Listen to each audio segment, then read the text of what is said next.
السلام عليكم ورحمة الله وبركاته. بسم الله والصلاة والسلام على الحبيب المصطفى سيدنا محمد صلى الله عليه وسلم. أكيد سمعنا كلنا عن الواقعة اللي حصلت في القاهرة الجديدة في التجمع. رجل الأعمال اللي لقوه جوه شقته متقطع 4 حتت. بدأت الواقعة عندما تلقت الأجهزة الأمنية بلاغ من ابنه، لأن الجيران بلغوا ابنه إنه سامعين صوت شجار وخناق داخل الفيلا. فابنه لما جه فتح الباب دخل، ما لقاش اي حاجة داخل الشقة. يدور في كل مكان على والده مش لاقيه، دخل الحمام مش لاقي والده، ولكن ما بين السيراميك كده لقى ان في لون احمر اللي هو لون الدم.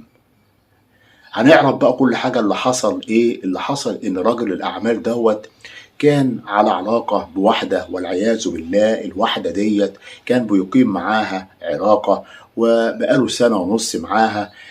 البنت ديت من احدى المناطق الشعبية في القاهرة.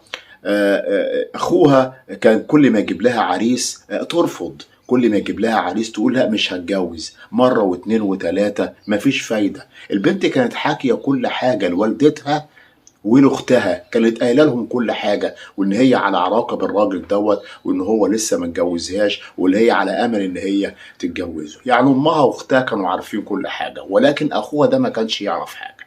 طب لما عرف بقى، عرف ازاي؟ لقى ان اخته ترفض في العرسان، قاعده ترفض في العرسان. هو ايه الحكايه؟ لغايه ما جاب لها واحد صاحبه علشان خاطر يتجوزها او يخطبها، برضه رفضت. هنا بقى بدأ ان هو يضغط على اخته، انت بترفضي ليه؟ وايه الموضوع وايه الحكايه؟ راحت قايله له وحكت له على كل حاجه، وامه كمان حكت له، واخته اللي هي الممرضه حكت له على كل حاجه. طيب يسيب بقى المعزه؟ ما هو احنا بنقول اللي عنده معزه يلمها. لا، هو سابها وجري على مين؟ على الراجل اللي هو رجل الاعمال ده. اتصل بالاول، هتتجوز اختي ولا لا؟ مش عارف ايه بتاع ايه، طب انا جاي لك. وراح واخد العنوان من الايه، من البنت اللي هي اخته، وخد بعضه وطلع على التجمع. دخل عنده الفيلا، اتكلم معاه، حصل خناقه بينهم هما الاتنين. عمل ايه؟ كان معاه واحد صاحبه كمان، راح مطلع المطوه وراح قتله. بعد ما قتله بقى مش عارف يعمل ايه ويتصرف ازاي، لغايه ما قال لا احسن حاجه انا اجيب منشار واقطع فيه.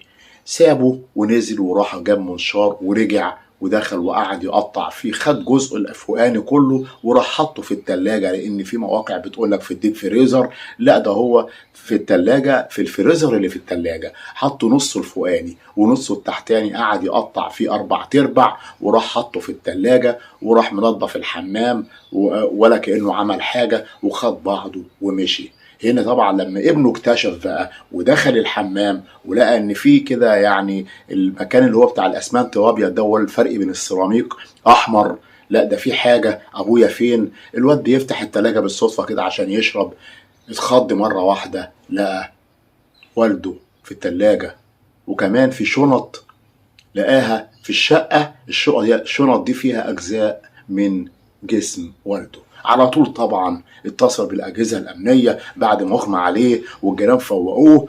جت الاجهزه الامنيه، طب مين اللي عمل كده؟ يحققوا مع اي حد من الجيران، لا في اي اعداء ليه او حد دخل عنده، حد خرج عنده، مفيش فايده. طب بدأوا هنا يفرغوا على طول الكاميرات، وفي خلال 24 ساعة كانوا جايبين الواد ده اللي عمل فيه كده، اللي هو أخو البت اللي ماشية مع رجل الأعمال.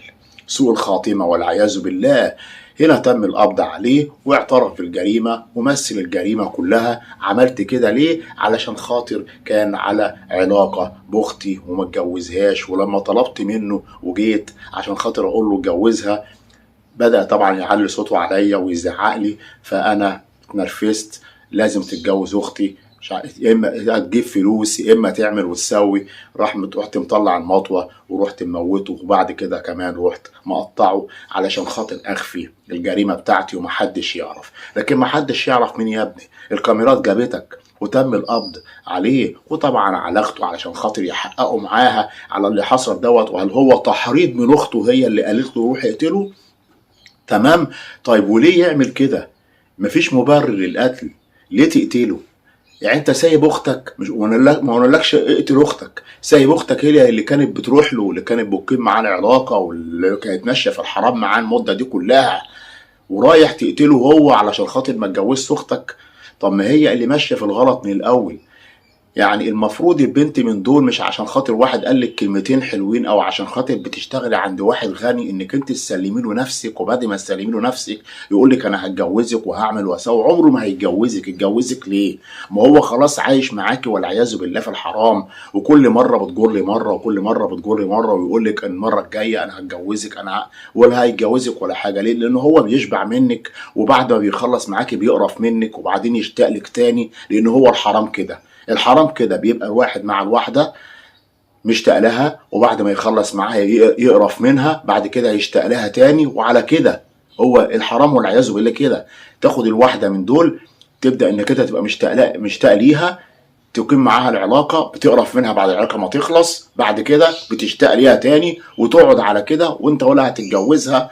وليه؟ لان هي شايفها رخيصة، باعت نفسها وباعت جسدها، ضيعت اخوها، انت كمان ضيعت نفسك علشان خاطر اختك. واختك اصلا ما تستاهلش ان انت عملته ان انت تروح تقتل راجل علشان خاطر اختك اللي كانت ماشية معاه. هنقول ايه بس غير لله الامر من قبل ومن بعد. بشكركم جدا، بتمنى من حضراتكم الاشتراك في القناة، تفعيل زر الجرس، والسلام عليكم ورحمة الله تعالى وبركاته.